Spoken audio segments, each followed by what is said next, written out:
complex.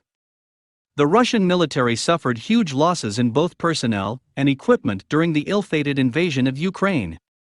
Putin's forces are trying to regroup for an expected new offensive in Ukraine's east and are desperately trying to restock and replace destroyed equipment. However, stringent sanctions have targeted Russia's defense industry, which heavily relies on imported parts from the West.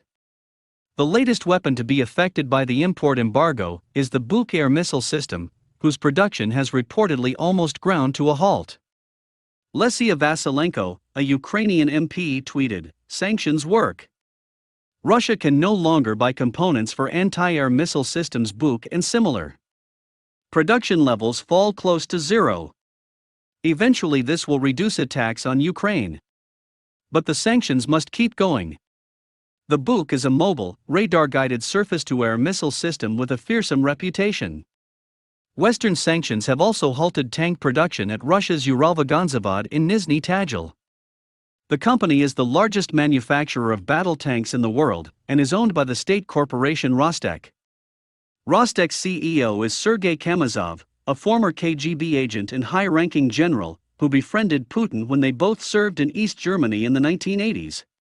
Margot Gontar, a Ukrainian journalist, broke the news about the factory's closure on Saturday. She said, "Russia's Uralvagonzavod shuts down production. It will no longer be able to assemble any of T-72 tank, main RU tank, or newer T-90 and T-14 tanks, Armata. Reason: lack of imported components. It means more saved UA lives, is direct result of Western sanctions which should continue."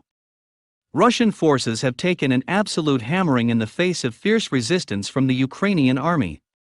The General Staff of the Ukrainian Armed Forces claims over 20,000 Russian soldiers have died since the start of the conflict.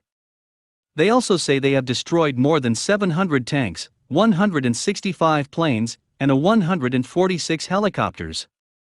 The Russian army has around 170 battalion tactical groups, BTG, and deployed some 65 to Ukraine. Each BTG has approximately 600 to 800 officers and soldiers, of whom roughly 200 are infantrymen, equipped with vehicles typically including roughly 10 tanks and 40 infantry fighting vehicles.